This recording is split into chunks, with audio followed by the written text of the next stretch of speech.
Hello दोस्तों, welcome again in the excellence hacking. आज हम लोग कुछ नया देखने वाले हैं और कुछ इंटरेस्टिंग देखने वाले हैं। तो अभी तक आपने अगर इस चैनल को सब्सक्राइब नहीं किया हो तो please subscribe the channel and share with your friends. तो let start with the topic which is very famous and that one becomes a general topic in today. So as we all know that हम लोग अभी के time में जो हर एक चीज़ें करते हैं वो सारी चीज़ें कहीं ना कहीं टेक्नोलॉजी पे डिपेंड है। और उस टेक्नोलॉजी में भी कुछ चीज़ें अभी फेमस है। क्या फेमस है? वो है chat GPT, AI, machine learning, data science. तो ये सब चीज़ें टेक्नोलॉजी में फेमस है जिसका यूज़ करते हैं अभी के लोग।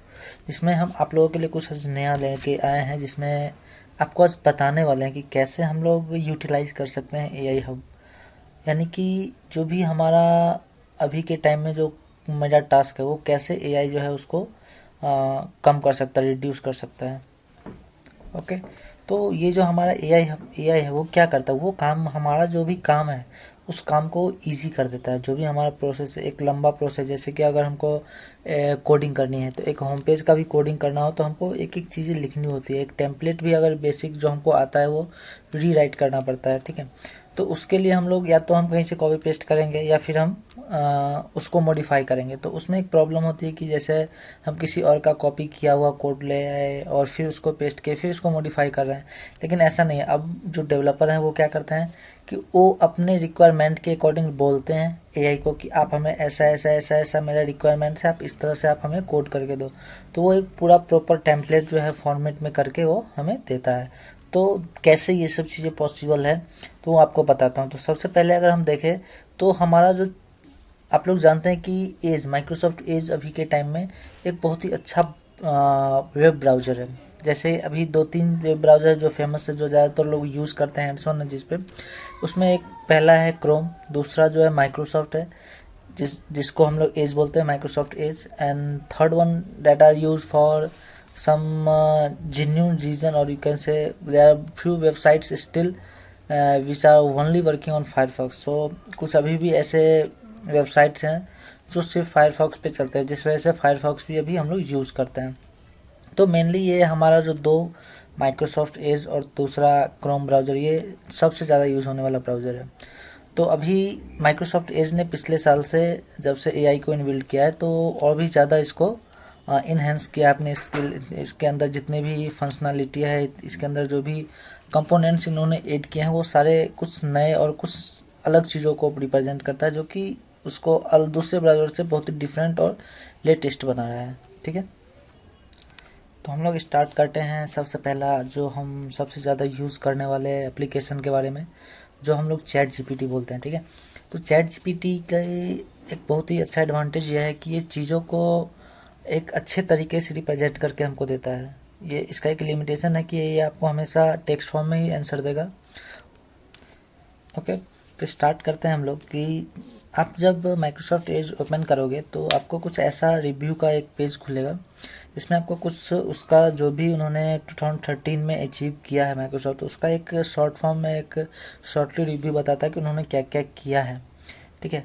तो उन चीज़ों को इन्होंने सबसे पहले कोपायलट ये इन्होंने जो इंट्रोड्यूस किया है, तो इनका मानना है कि almost 1.9 billion AI powered chat हुए हैं। मतलब माइक्रोसॉफ्ट एज ने जो एआई को इनबिल्ड किया था इस ब्राउज़र में, तो इनका मानना था कि सिर्फ 2013 में with in a year 1.9 million AI powered यानी कि चैट हुए थे। जो भी हमारा चैट मीन्स क्या हो, जो आप एज पे गए, आप अपनी प्रॉब्लम्स को डाले, उसका सॉल्यूशन मिला आपको। तो इस तरह से जो हम लोग इंटरेक्शन किया, that one is AI powered chat. और उसका दूसरा हमारा है image creator. It one is really interesting tool. ये एक बहुत ही अच्छा टूल है क्योंकि मैंने भी इसका अच्छे से यूज़ करके कई बार देखा है। इसका एक थोड़ा सा माइनर मिस्टेक है, कभी कभी आपको आउटपुट में जो आप टेक्स्ट देते हो वो उसका कुछ इशू आपको देखने को मिल सकता है। अदरवाइज़ ये जो डिज़ाइन करता है ना, बहुत ही अच्छा डिज़ाइन करता है। आप एक प्रॉपर उसका स्टेटमेंट लिखो कि आपको कैसा लोगो चाहिए, कैसा इमेज चाहिए, या किस तरह का इमेज आपको बनाना है, आप एक प्रॉपर फॉर्मेट में उसको लिख के दे दो, they will design very well. आप इमेजिन नहीं करोगे कैसे ये मतलब करता है, लेकिन बहुत अच्छा है। I like it. And third one is security. Microsoft Edge का मानना है कि ये ऑलमोस्ट 127 मिलियन फिशिंग अटैक को इन्होंने रोका है। तो इसका मतलब क्या है कि इन्होंने अपने सिक्योरिटी को भी इन्हेंस किया है, ठीक है। जैसे इन्होंने ऑटो फिल वाले ऑप्शंस जो हमारा आता है उससे सबसे ज़्यादा फिशिंग अटैक रुकती है। क्यों? क्योंकि फिशिंग अटैक एक तरह का ऐसा होता है कि जो भी पेज सिक्योर नहीं होते हैं, ठीक है, जिस पेज वेबसाइट में पेलोड्स होते हैं, जिस पेज में HTTPS आपको नहीं दिखा, आपको जब जाओगे ना कहीं कहीं तो आपको ये ताला जो है खुला हुआ नहीं दिखेगा, ठीक है। तो वो क्यों होता है? क्योंकि वो सिक्योर नहीं होता है। यहाँ पे आप देखोगे तो लिखा होगा कनेक्शन इज सिक्योर, मीन्स कि ये जो हम वेबसाइट जो भी फेस कर रहे हैं, जो हम URL अभी यहाँ पे ओपन किए हैं, वो एक सिक्योर वेबसाइट है, ठीक है। तो इस तरह से उन्होंने, हमारे एज ने इन सब चीज़ों को कंसिडर करते हुए बहुत सारे सिक्योरिटी इन्हेंसमेंट भी किया है इन्होंने। तो उनका मानना है कि 127 मिलियन फिशिंग अटैक को इन्होंने रोका है, ठीक है। उसका तीसरा उसके बाद है हमारा चौथा शॉपिंग। ये बहुत ही अच्छा कॉन्सेप्ट इन्होंने लाया है, क्योंकि कभी कभी क्या होता है ना कि हम लोग जब कोई शॉप मतलब ऑनलाइन परचेज करने जाते हैं तो हम लोग कोशिश करते हैं कि हमको कहीं से कोई कूपन कोड मिल जाए, ठीक है। तो या फिर कोई हमको रेफ़र करे कोई ऐसा कूपन जिससे हमको कुछ छूट मिले या फिर हमको कुछ एडवांटेज मिले। तो इन्होंने क्या किया कि जो भी फेमस कूपन्स होते हैं या फिर किसी भी यूज़र के हो या किसी कहीं से भी, आई डोंट नो कि बैकग्राउंड में कहाँ से ये डेटा ला रहा है, ठीक है, बट ये क्या करता है कि ये हमारे लिए कूपन अवेलेबल करवाता है। हम अगर फ्लिपकार्ट पे जाएं, आप अगर हम देखते हैं यहाँ पे देखते हैं, हमने फ्लिपकार्ट ओपन किया, ठीक है। अब देखना फ्लिपकार्ट में क्या है कि इन्होंने एक कूपन कोड का एक नया ऑप्शन ही ला दिया है, जहाँ पे आपको बहुत सारे कूपन्स मिलेंगे। जैसे आप यहाँ पे देखो इसके सर्च बार में, तो this site has coupon and shopping in Microsoft Edge. तो ये कूपन पे जब आप क्लिक करोगे तो आपको बहुत सारा कूपन यहाँ पे आपको देखने को मिलेगा। 25% ऑफ, 17% ऑफ, 10% ऑफ, और बहुत सारे कूपन अवेलेबल हैं यहाँ पे। तो आप इसमें से जो भी कूपन चाहे आप क्या कर सकते हो, यहाँ से कॉपी करके उसको रिडीम कर सकते हो, ठीक है। तो ये बहुत ही इंटरेस्टिंग चीज़ है इसमें। उसके बाद इनका जो है आगे का वो गेमिंग का सेक्शन इन्होंने किया है। तो गेमिंग में भी अच्छी चीज़ें हैं कि आप बहुत सारी चीज़ों को, कॉर्पोरेट में क्या होता है ना कभी कभी कि हम लोग मतलब बहुत ही ज़्यादा बोर होने लगते हैं, फिर किसी चीज़ से थोड़ा वो फ्रस्ट्रेट हो जाते हैं। तो उसके लिए बहुत अच्छा इन्होंने कॉन्सेप्ट रखा गेमिंग का, ठीक है। तो गेमिंग में हम लोग भी क्या कर सकते हैं, बहुत सारे गेम आते हैं जो हम लोग खेल सकते हैं, ठीक है। जैसे आप इसके राइट साइड बार में आप यहाँ देखो, यहाँ पे आप जब आओगे तो आपको यहाँ पे क्या मिलेगा, गेमिंग का एक ऑप्शन मिलेगा, ठीक है। जैसे हम लोग देखते हैं इसमें कौन कौन सा गेम है। हम इस पर आए तो हमको एक राइट साइड बार में बहुत सारे गेम दिख रहे हो। अच्छा, वाह। तो ये सारी गेम जो है बहुत ही अच्छी है, आप कभी मौका मिलो तो आप अच्छे से खेलो इसको, ठीक है। और इसमें आपको पॉइंट्स भी मिलते हैं, जब आप गेम खेलोगे तो इसमें आपको पॉइंट्स भी मिलेंगे, उस पर भी हम लोग आते हैं, ठीक है। एक एक करके देखते हैं। उसके बाद ये रिवार्ड्स, हमारा जो नेक्स्ट जो मैंने बोला रिवार्ड्स का है। तो ये बहुत अच्छा चीज़ है कि आप जब खेलते हो या फिर नेट सर्फिंग करते हो, कुछ ब्राउज करते हो, तो उससे हमको एडवांटेज ये मिलता है कि ये कुछ रिवार्ड्स जो है हमको प्रोवाइड करता है, उसका हम यूटिलाइज कर सकते हैं। कैसे कि बहुत सारी ऐसी वेबसाइट्स है या फिर बहुत सारे कूपन कोड्स हैं, वो सब इस पर भी डिपेंड करती है, ठीक है। उसके बाद हमारा आता है सर्फ एक गेम है। सर्फ जो है क्या है, गेम है। जैसे कभी कभी क्या होता है ना कि हम लोग के पास इंटरनेट नहीं होता था, तो याद है कि आप नो ब्राउज़र में एक आता था, जंप करवाते थे। जब भी इंटरनेट नहीं होता तो हम लोग जंप करवा के गेम खेला करते। तो उसी तरह का कुछ गेम है, ठीक है, जो आप जब इस पे जाओगे माइक्रोसॉफ्ट एज पे, तो एज/ करके एज:/SURF लिखोगे। तो जो ही आप लिखोगे तो आपका गेम जो है ना वो इस तरह वाला स्टार्ट हो जाएगा। आप यहाँ से स्टार्ट करो और ये गेम स्टार्ट हो गया, ठीक है। तो इस तरह से आप क्या कर सकते हो, गेम खेल सकते हो। उसके बाद हमारा आता है पर्सनलाइजेशन। ये एक बहुत अच्छा चीज़ें हैं जो माइक्रोसॉफ्ट एज ने इन्हेंस किया है अपने आप में।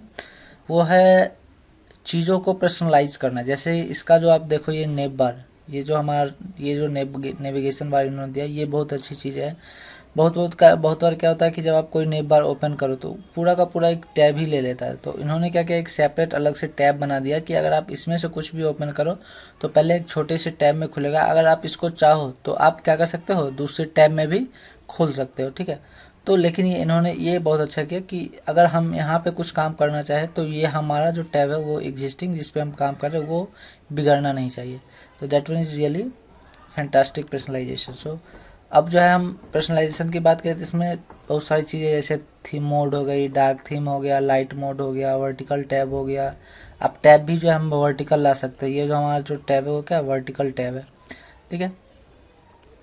उसके बाद देखिए अब जो है हम लोग 2-3 चीज़ें देखने वाले हैं यहाँ पे। एक बहुत ही जो सबसे सुपरसोनिक चीज़ें हैं माइक्रोसॉफ्ट एज की, वो है को पायलट, जो अभी आया है और मुझे बहुत पसंद है, क्योंकि इन्होंने जो मॉडिफिकेशन किया है ना को पायलट का, वो बहुत ही तगड़ा किया है। अगर आप ऊपर देखने जाओ तो सबसे पहले तो मैं बता दूं कि जैसे आप चैट जीपीटी में जाओगे ना, तो आपको हमेशा जो डेटा मिलेगा वो चैट जीपीटी 3.5 से ही मिलेगा। क्यों? क्योंकि अगर चैट जीपीटी 4 आपको यूज़ करना है तो उसके लिए आपको क्या करना पड़ेगा, पे करना पड़ेगा, ठीक है। और आप चैट जीपीटी का रिकॉर्ड देखोगे तो उसका कहना है कि उसके पास जनवरी 2014 तक का ही रिकॉर्ड है, ओके। तो अब जो है सो हम उसके लिए क्या कर सकते हैं, या हमारे, क्योंकि हम हर एक लोग तो पे कर नहीं सकते हैं इसको, कि हमको चैट जीपीटी 4 चाहिए, क्योंकि चैट जीपीटी 4 में ही इन्होंने अपना लेटेस्ट डाटा दिया है, ठीक है। तो अगर हम माइक्रोसॉफ्ट एज की बात करें, ठीक है, तो एज ने क्या किया कि इन्होंने अपने बैकग्राउंड में एआई में चैट जीपीटी 4 का यूज़ किया है, ठीक है। तो हमको जो चैट जीपीटी 4 का जो भी लेटेस्ट डेटा है ना, वो हमको इसके एआई से हमको मिलेगा। कहाँ से? तो जब हम सर्च करते हैं बिंग्स पे, तो उसमें 3 चीज़ इन्होंने रखा है, चैट, कंपोज और इनसाइट्स। चैट क्या क्या है कि आप इसमें 2-3 तरह की चैट है, इसमें तीन भाग में इसको डिवाइड किया है। इसमें मोर क्रिएटिव, मोर बैलेंस, मोर प्रिसाइज, ठीक है। प्रिसाइज मतलब आप प्रिसाइज कर मतलब आंसर चाहते हो, या फिर बस बैलेंस मतलब ना तो ज़्यादा हाई फाई ना ज़्यादा लोअर कैटेगरी के, या फिर कुछ क्रिएटिव आप आंसर चाहते हो, ठीक है, क्रिएटिव कुछ पूछना चाह रहे हो, तो उस तरह से आप क्या कर सकते हो, अपने कॉन्सेप्ट को अपने कॉन्सेप्ट के अकॉर्डिंग चूज कर सकते हो इसमें से। उससे भी सबसे ज़्यादा मुझे अच्छा लगा वो है कंपोज सेक्शन। कंपोज सेक्शन एक बहुत ही फैंटास्टिक चीज़ मुझे लगी, ठीक है। हम इसको थोड़ा बड़ा करते हैं। अब यहाँ पे देखिए क्या है, हम अभी तक जो है सो चैट जीपीटी से क्या करते थे कि सबसे ज़्यादा यूज करते थे कि आप हमारे लिए एप्लीकेशन लिखो, लीव लेटर लिखो, कोई लेटर लिखो, ईमेल लिखो, इस सब तरह की चीज़ें करते थे। तो उसमें क्या होता था कि वो हमें एज ए टेक्स्ट दे तो देता था, बट हमारे पास प्रॉपर फॉर्मेटिंग नहीं होती थी। मतलब उस टेक्स्ट को हमको अपने अकॉर्डिंग जो है पूरा फॉर्मेट करना है। लेकिन यहाँ पे वो नहीं है। यहाँ पे क्या है कि आप नॉर्मल सा लिखो कि आपको क्या करना है, ठीक है। जैसे अगर हम लिखते हैं कि write an application to my HR for the leave, okay. अब जो है हम किस तरह का हम मतलब ये जो हम लिखे हैं वो किस तरह की चीज़ें हैं, जिसपे प्रोफेशनल है, कैजुअल है, इंथुआस्टिक है, इंफॉर्मेशनल है, फ़नी है, किस तरह का टोन आप चाहते हो इसको, ठीक है, किस तरह का टोन है ये आपका। तो हम एक प्रोफेशनल लिखना चाहते हैं, हम प्रोफेशनल को सिलेक्ट करते हैं। हम ईमेल लिखना चाहते हैं, ठीक है, तो ईमेल पे आएंगे और ईमेल कितना छोटा सा लिखना है, या फिर बड़ा सा लिखना है, या फिर मीडियम साइज का लिखना है। तो हम अभी के लिए शॉर्ट रखते हैं और जनरेट ड्राफ्ट करते हैं। तो अब क्या होगा कि ये हमारे लिए ईमेल क्रिएट करेगा, एक छोटा सा फॉर्म होगा, लेकिन वो जो होगा वो क्या होगा, प्रोफेशनल होगा। आप जब लैंग्वेज उसका देखोगे तो पूरे प्रोफेशनल, इवन वो स्पेस से लेकर हर एक चीज़ को मेंटेन करते हुए वो लिखेगा, ठीक है। आप देखो यहाँ पे आपको यहाँ पे सब्जेक्ट मिल गया, ठीक है। उसके बाद इसका सैल्यूटेशन है, डियर HR मैनेजर करके। उसका उसने अपने पूरे कंटेंट को लिखा, और कंटेंट को भी 2 पैराग्राफ में इन्होंने लिखा, 3 पैराग्राफ में इन्होंने डिवाइड किया है, ठीक है। तो इस तरह से ये जो है ना बहुत ही मुझे बहुत अच्छा लगा, ठीक है। खास करके अगर आपको कोई ब्लॉग लिखना है, ठीक है, तो ब्लॉग लिखने के लिए भी आपको कुछ नहीं करना, बस like right a blog on networking, ठीक है। आप इस तरह से करो और एकदम प्रोफेशनल है। और यहाँ पे हम लोग ईमेल के जगह पे क्या चूज़ करेंगे, ब्लॉग स्पॉट। और ब्लॉग स्पॉट जब हम चूज़ करेंगे तो इसमें हम मीडियम करते हैं और जनरेट ड्राफ्ट कर देंगे। तो अब ये क्या करेगा कि हमारे लिए जो है नेटवर्किंग पे जो है एक ब्लॉग लिखेगा, और वो प्रॉपर फॉर्मेट में होगा कि ब्लॉग होता कैसा है, ठीक है। इस तरह से वो हमें करके देता है। तो ये इट्स रियली इंटरेस्टिंग।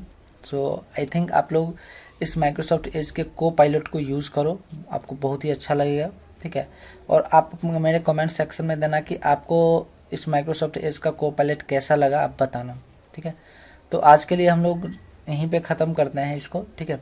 और हम लोग देखते रहेंगे कि हमारा जो न्यू जनरेशन जो AI में मूव कर रही है वो कैसे इन्वॉल्व हो रहा है। आप इसको इसमें पार्टिसिपेट करो, आप इसके इन्हेंसमेंट के लिए वर्क करो, ठीक है।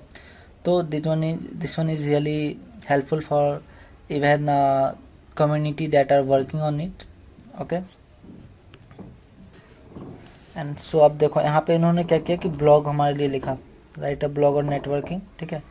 अब नेटवर्किंग इज द प्रोसेस, पूरे पॉइंट वाइज इन्होंने एक्सप्लेन किया है। To network effectively you need to have a clear goal, strategy and the positive attitude. Like उन्होंने जो भी एक ब्लॉग में क्या होना चाहिए उन्होंने किया है, ठीक है।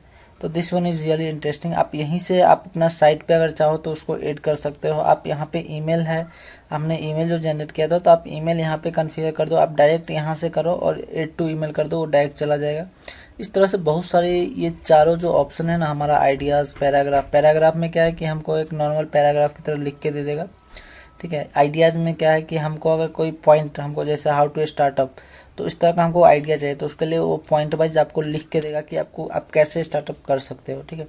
तो इस तरह से हम इसका यूटिलाइजेशन कर सकते हैं। तो आपको ChatGPT 4 के लिए पे नहीं करना है, बल्कि आप माइक्रोसॉफ्ट एज का जो हमारा सर्च इंजन है वो यूज कर सकते हो, या फिर उसका एक अलग सेक्शन है कोपायलट, आपको ये मिलेगा यहाँ पे कॉर्नर पे राइट साइड में अपर में, आपको यहाँ पे कोपायलट करके एक ऑप्शन मिलेगा, ठीक है। या फिर आप Ctrl+Shift+ भी करोगे तो आपको ये Ctrl+Shift+ फुल स्टॉप, तो आपका ये कोपायलट एक्टिवेट हो जाएगा, ठीक है। तो इस तरह से हम लोग इसका यूज़ कर सकते हैं।